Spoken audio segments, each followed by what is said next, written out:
All right, and let's make sure that our subtitles are being put on. Or is that security? Okay, that's already on, I think. Annotate. Does anyone remember where that is? Subtitles. I don't. Captions, they're there. There we go. Show captions. English. Okay, cool.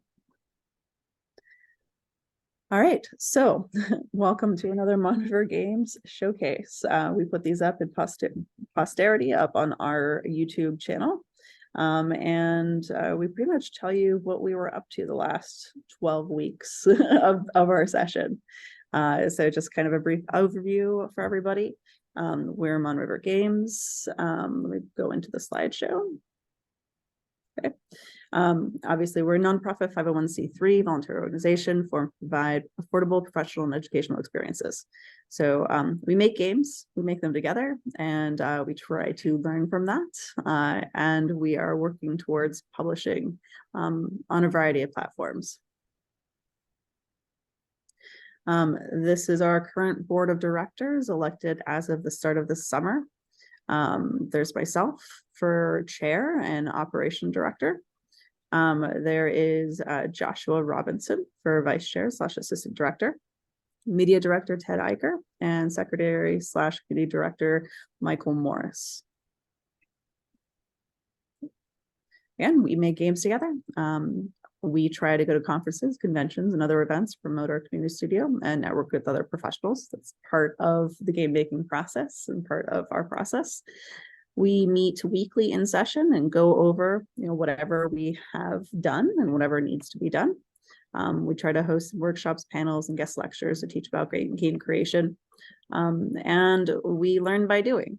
So we learn by trying as hard as we can, and we'll make mistakes as we go, and we'll all learn about it. Right, so this is just kind of a few pictures of our past members. We have both student and community sessions. Our student sessions are generally in collaboration with our capstone courses here at West Virginia University. Currently, we are collaborating this fall with CSEE 480, the computer science capstone, and Media 472, the game design capstone. We have spring and summer as our community sessions. Those ones are pretty much open to anyone 18 plus. So in the spring and summertime, it's about 15 weeks in the spring, 12 weeks in the summer. We are hosting our community sessions. And this is our summer showcase for this year, so 2023. So we're excited to tell you some of the studio happenings that have been going on. The first one is that we are exploring more publishing routes. So for example, being able to publish through systems such as PlayStation, Xbox, Nintendo, Google Play, Steam. So we created a publishing committee, of which we've got a new version of that this fall as well. Our primary things that were approved this summer were Google Play. So Google Play is approved and it's ready to have and house prototypes. Spy Cats can now be wish listed on Steam, which is at the top right corner. You could just scan that QR code. We have also developed, I'm sorry, the captions are actually in my way now. So let me try to move them a little bit. We've been also developing an onboarding process, very similar to how a lot of other software companies work. And we've adopted an agile Scrum / Light process that we're on our way of figuring out. These are just some events that we've been a part of recently. The first one would be Final BossCon in Rio Grande, Ohio. We set up there, NatsuKashiCon in Gettysburg.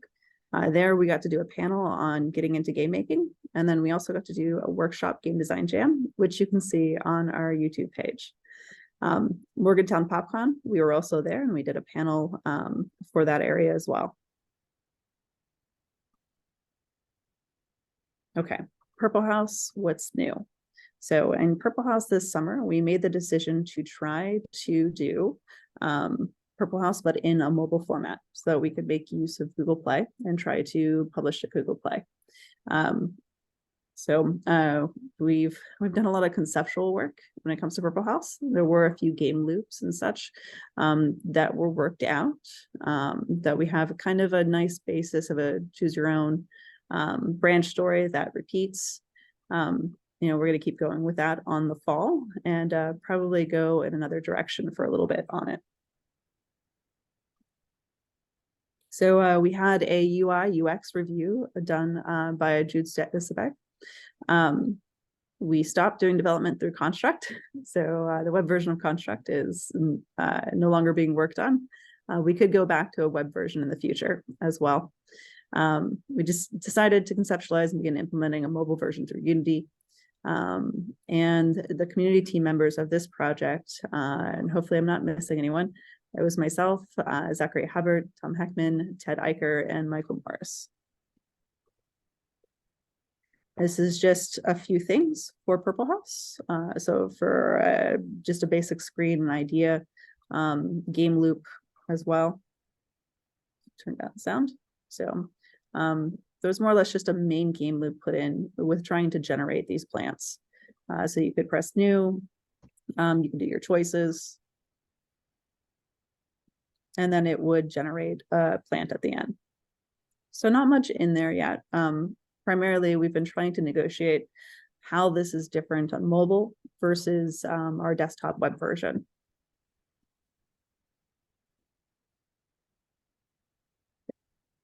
There we go.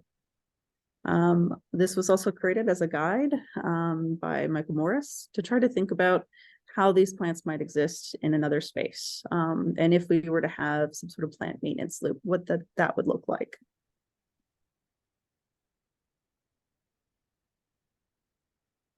Okay, I'm going to go ahead and mute. And Joshua, do you want me to keep projecting this on my screen, or do you want to put it on yours? Yeah, why don't you just keep the screen share and I'll just prompt you for next slides. Okay, sounds perfect. All right, Spy Cats. Let's get into it. We put in a good bit of work to Spy Cats, kind of tightening it up. From the spring session, we had gotten a pretty good demo going of the first mission, and we've spent the summer kind of cleaning up some issues and trying to get that first mission kind of polished as much as we could. Go ahead to the next slide, please.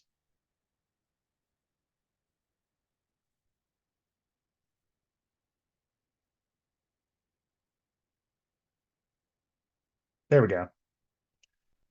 So as was already mentioned, we got our Steam store page up and started working on fixing some bugs. Got the textures fixed up a little bit, improved some of the crouching mechanics.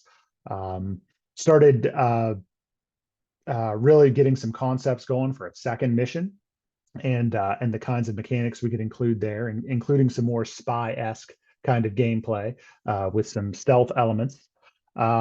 There's a new title screen and some options for controlling the volume of music and sound effects. And thanks to Colwyn's efforts with Discord, we can now show everybody when we're playing Spy Cat, so all of our friends can see it and go wishlist it, hopefully. We've also got controller support in there as well, so you can use your gamepad to play. Let's go to the next slide. Going into the fall session, we've got a great group of students coming together that are really excited to get into some of the overall story and the remaining missions, and how to kind of connect this into an overall world and really kind of put the spy into Spy Cats, like really make it kind of feel like a very spy story. What we'd like to have done by the end of the fall session is, really get that first level, that temple level, really polished up. There are still a few bugs hanging in there that we didn't get to during the summer. We'd also like to get a fully playable second mission in there so that our demo can be a little bit longer. And when we show the game off, we can, give people a little bit more to see. We got to make sure we get a credit screen in there. Right now, we have the credits all listed, but they're in a document now, and we need to get that into game so that folks who play it, or if we eventually get an early access build out there, we can acknowledge all the hard work going back. I forget how many sessions that SpyCats sort of originated from, and we got to make sure that we get everybody the credit that they deserve for working on this. And obviously, with more missions, we're going to need a save system so that we can keep your progress as you go. Get more music and sound effects in there right now. The music and sounds that we have in there are a little bit bare bones right now. So I know we've got at least one student who's real excited to get into some more sound design. And yeah, get that early access build out there so that we can get it to more people, just not just the folks who go to our events, but a more wide audience so that we can kind of spread awareness of the studio and of the game, and get more people excited about SpyCats.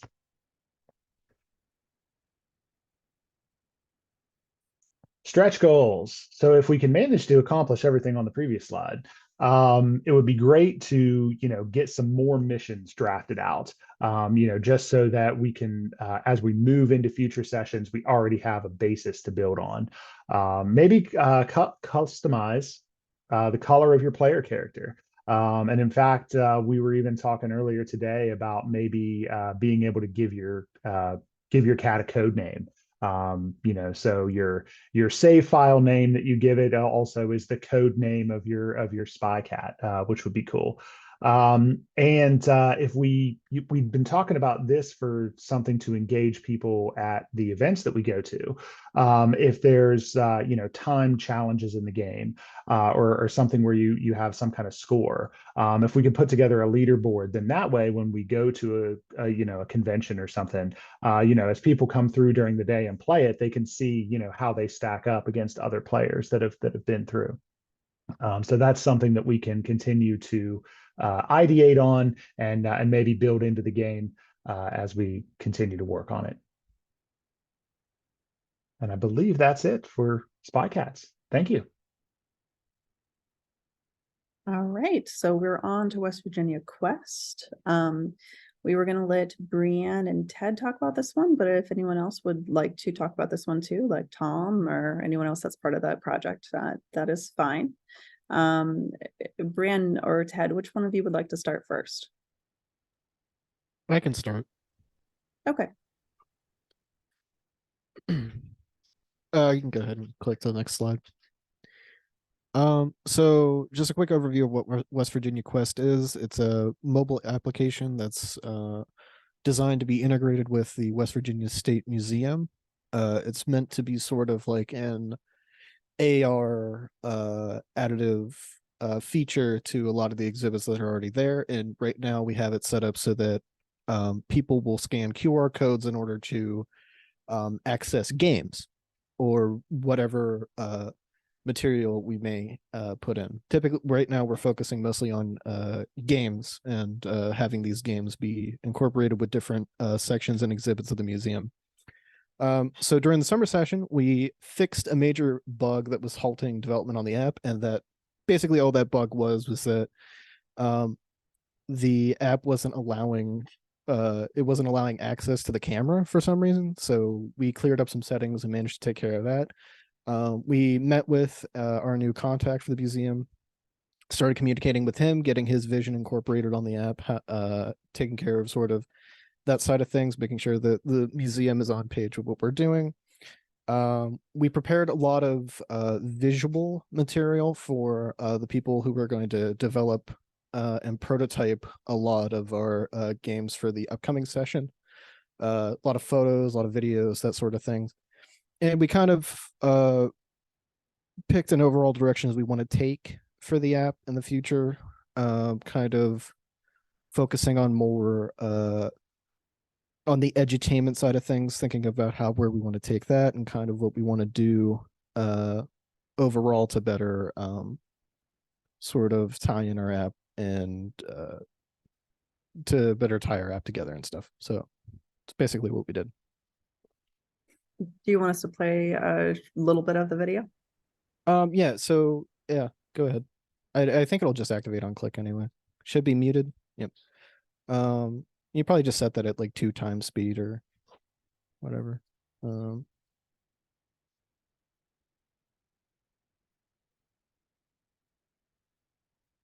But yeah, this video is basically just an overall just overview of the app. Is it not like full screen? Yeah, it's not going full screen. That's weird. I probably have to escape for a moment. Okay. There we go. And maybe now. There Okay, we there it go. goes. Yeah. So this is just an overall quick overview of how the app functions from when you boot it up to what you're doing. So basically, you'll start out in like a menu, and you'll get to create an account. It's ideally what we want to do. Our app is actually able to function with a database so that it can store information about your account name, that kind of thing, set it up with a username, email, passwords, that kind of thing. Could you skip a little further ahead? Like maybe, yeah, a little bit past that. There we go. So that's our main user interface for scanning different QR codes and such. Just basically you go over, you would take your phone and you would scan that QR code, and then that would launch you into a game. And then I don't know if you can see, but can you skip to where like the games are? So I can just give like a brief overview of those.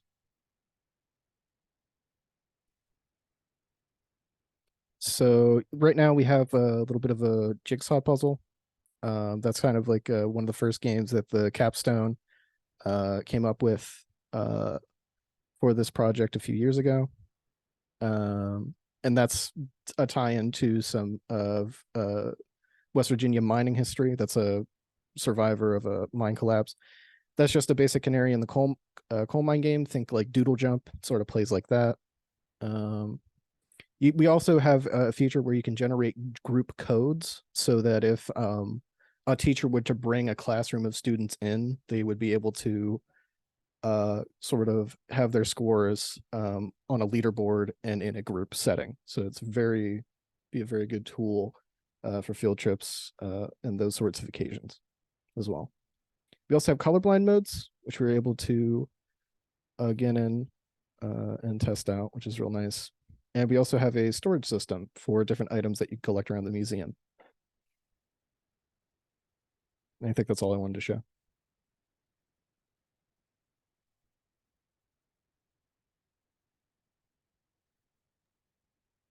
Just one sec.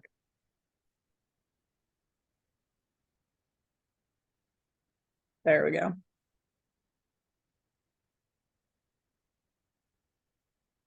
All right, Brianne, would you like to talk a little bit about it? Yeah, if we haven't already done so, I would love to walk people through the shared drive to show the resources that we've collected. So I'll share my screen if that's all right. Yeah, that's fine. Let me stop share for a moment and then we'll come back into this afterwards. Okay. And I will give you permissions to share your screen and lock down the waiting room for now.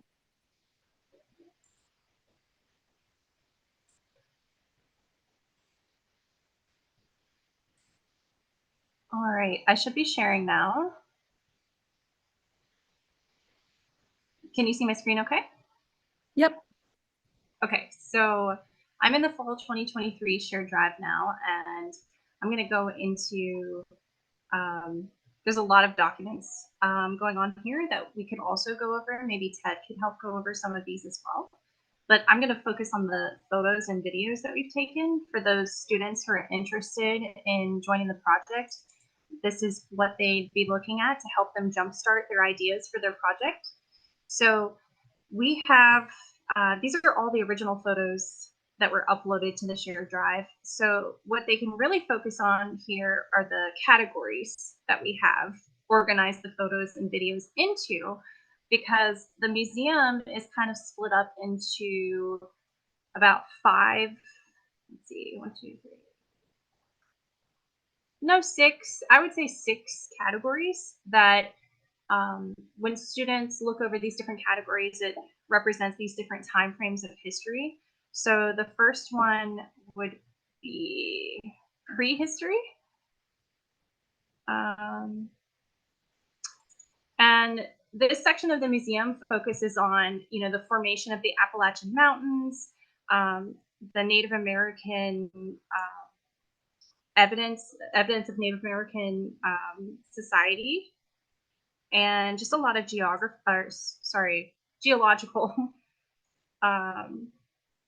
stuff about how the formation of coal happened in West Virginia.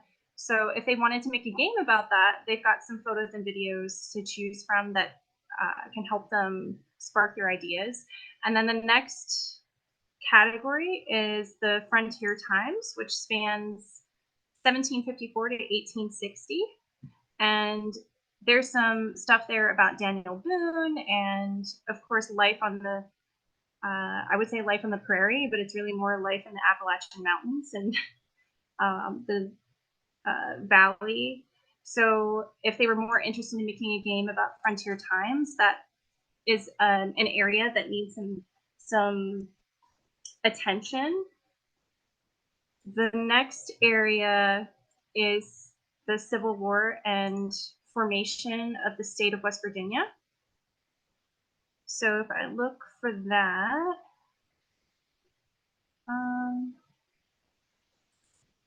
so of course, the state of West Virginia was formed by the Civil War. So we have a lot of photos and videos here to help spark ideas for that kind of project. And then we have the biggest category, which makes up a big chunk of the museum, which is industrialization, which is this section here. So of course, there's a lot of information there, not only about coal mining, but the many other industries in West Virginia that were really significant in state history, like glassmaking, and we have this switchboard section. So all three of our current prototypes for West Virginia Quest are currently focused on the industrialization period of West Virginia history. So there's the switchboard game, the coal miner that puzzle that survived a mine collapse, and the mine jump game with the canary. But there's also some other interesting potential game design going on here. Like there's a whole old-fashioned shop with an old-timey register. So there's lots to choose from for that section, but probably the students might be focused on the other categories. So the last two categories would be change in tradition from 1954 to the 21st century. So this section could use some more photos and stuff because where I was the primary person collecting some of these resources, I didn't have time to get all of the museum. But this section of history in West Virginia focuses a lot about culture from the 1950s to modern times, and a lot of artwork, music, some really cool and unique things about West Virginia history. And then the very last category that we created after a couple of visits to the museum is the history of the capital, the state capital. So again, we could probably get some more pictures and things here to help the students who might be interested in this project. But the state capital history spans a really great deal of time, so it doesn't neatly fit into the other categories. But it's also a really interesting history because it's a very storied history, and there were some disasters and things that might make interesting gaming material, and some things that middle school age students might be find really interesting in the form of a game. So I'm going to stop sharing there, but that gives kind of an overview of what students could look at if they have a particular category that they're interested in designing and developing for. Ted, did you want to talk about any of the documents that might be helpful, or is that best to save for another time? I think that's just best to save for another time, but like that's generally like the material that we're sort of developing mini games and quests for the apps for. And that's sort of like the structure we want to follow as well. We're kind of using a lot of Brienne's material as a backbone for the direction we kind of want to take the app. Brienne and Jude we're also doing a lot of work in terms of like getting interviews and promotional material ready as well. Interviews with like our museum contact and a lot of people who are involved in that sort of thing.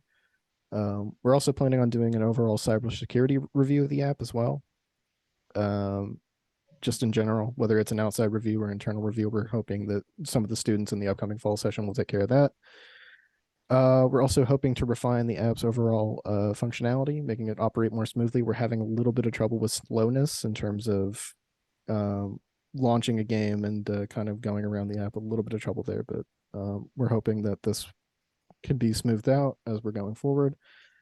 And we're just kind of preparing overall for a beta test within a year, or at least, yeah, within a year, hopefully. Yeah, and some of the other resources that are available in the shared drive, beyond photos and videos of the museum itself, there's also some of these handouts and materials that the museum provides to visitors. So like the student's discovery guide, I took photos of every page so people could have access to that resource, as well as these other handouts and pictures from the West Virginia State Museum Heritage Magazine. So there's a few interesting articles there as well that could help people have a little bit more information that could help start maybe their own research into some things if they get really inspired by a certain type of game that they were interested in making. Yep, and I mean, long term is to have a successful playtest in the museum. Being able to log on, playtest games, retain scores, and log in within log out within a single trip, and have all that information stored and able to be recalled. And then hopefully have a game or interactive component for the main 6 periods of the museum that Brienne went over earlier. Just hopefully getting those all prepared and ready to go. But yeah, that's it. Right. Thank you, Ted and Brienne. Upcoming events, just so everybody's aware, obviously there's tonight Summer Showcase. We also have the Parkersburg PopCon September 30th, so we'll be in Parkersburg for their PopCon. The week after, it's not up on here yet, but the week after is EerieCon on that Saturday. We'll be there for that. And finally, the Halloween Showcase, I believe, is the second or third week of October, and we're excited to be a part of that again this year. This would be the 3rd year, I think, that we participated, either through club activities or through the studio itself, which is fun. These are just ways to stay updated with all of us, and that's the conclusion of the slides as well. But I just wanted to take a moment and kind of let each person talk just for like a minute or two on what they're excited about for this next session that's coming up with the students. So we'll just do a quick roundtable, and then we're done with Showcase for the night. So let's see who hasn't gotten to talk much tonight yet. Tom, how about you? Yeah, can you hear me? Yep. Yes. I'm Tom Heckman, community member since the beginning of summer. Yeah, I'm excited to see what kind of ideas and designs the students bring to the table, and to kind of see if we can get some of those integrated into these games and make them a reality. Interested to see what kind of artwork, kind of sound effects, whatnot, and more than that, I'm excited to play these games once they're done. So Yeah, that's the goal. Okay, I don't think Mike has gotten to say anything yet. Hi, I'm Mike, Community Director, also Secretary. I'll take meeting notes, things like that for us. The game I'm working primarily on right now is Purple House, so any questions and stuff like that, you'll typically find me in those meetings. I was kind of doing my community thing right now. When did you say the EerieCon was? EerieCon, I believe, is the week after Parkersburg PopCon, but I'll double check on that. It's this weekend. No, it's not Erie Comic Con. It's just Erie Con. Oh, okay. Yeah. All right. That had me Mhm. worried for a second. I thought, okay. All right, Yeah, never no. mind then. I'm like, wait a I double minute. checked. I saw. Okay. Whew. Scared me for a second. Okay, so yeah, I I I started to dabble in this in the spring session. Got a little bit more involved here in the summer session, and yeah, just been moving right along. We're making progress here. I intend to get more and more involved as things go on. Heather's great, Joshua's great. They're absolutely spearheading everything there is to do, and I hope by the end of this session I'll be right up there with them. And you know, anybody who's interested and passionate about gaming, they want to learn, they want to do things. This is a great environment to do it in. It really is. Everybody's super supportive. We're in it together, and this takes a step a little bit further than just being in the classroom to where, I mean, you know, you have to accomplish things, and there's real consequences to the actions that you take or rewards. So yeah, I wish everybody the best and look forward to working with you. All I All got. right. How about you, Colwyn? Uh, Good. Really excited to work with all the ideas we've generated for the Spy Cats and nailing down kind of what exactly we're doing with the game, a little more than we have, and keeping tabs. I came in late. Did we highlight Lightkeeper at all during this? We did not, but we didn't work We on didn't, like but Paper this summer. yeah, that's right. Yeah. But with this session, just kind of occasionally doing things with that game too, and trying to get that to a really good point. And yeah, just continuing to do fun stuff here and progress these games along. All right. Brian?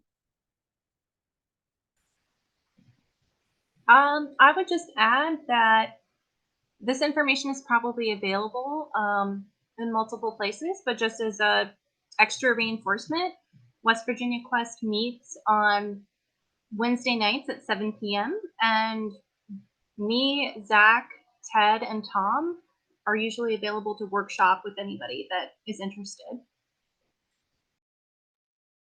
All right. Ted? Yeah, I'm just super excited for the fall session, and I'm hoping that I can help the team and their respective sub teams, or the studio and its respective teams help fulfill their visions for their projects. It's my main thing. All right. Joshua? Yeah, it's going to be a very interesting semester as we kind of take our process development forward and really putting it to the test in mixing both the classroom and the community environment.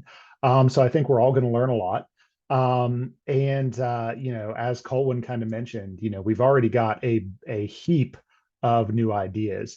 And so, you know, it's going to take some wrangling. It's going to take some distilling those down to really get the essence of them. But overall, I can see where this direction is going to make SpyCats even stronger. I think we're going to be able to build upon everything that we've done so far, and everything that's kind of come before, and really kind of integrate some of these new things in. So I'm excited to see it come together. I'm excited to continue, you know, just working with new folks and getting that energy and that passion, and trying to, you know, turn this into, you know, sort of develop a process. I've really become a management nerd at some point, and I don't know when that happened, but you know, really get our processes nailed down so that as we continue going forward as a studio, we just get more and more efficient at bringing new people into the fold and getting their ideas you know, tangible, getting them into game and getting them developed and getting them out there and just getting more projects out there so that we can spread the word about Mon River Games and all the amazing things we're doing here. I am likewise excited. I think I've got all of the studio members that were here in this summer. If I did not, please raise your hand. But I am excited for, pretty much seeing where each of these go this session and then also next session. We've got a really design heavy team this session, along with our, computer science people that are starting in. And then next session, it'll be back to community members along with the computer science capstone students. So I'm excited to see what happens. I am particularly excited about the direction that one of our new student members is going to take with Purple House 2. So lots to be excited about and looking forward to it all with all of you. I'm going to go ahead and stop the recording at this point, and then we can kind of just chat as community members in here, and then if there's any questions by anyone that's popped in, they can ask. So I'm stopping share and I'm stopping the recording. Just one sec.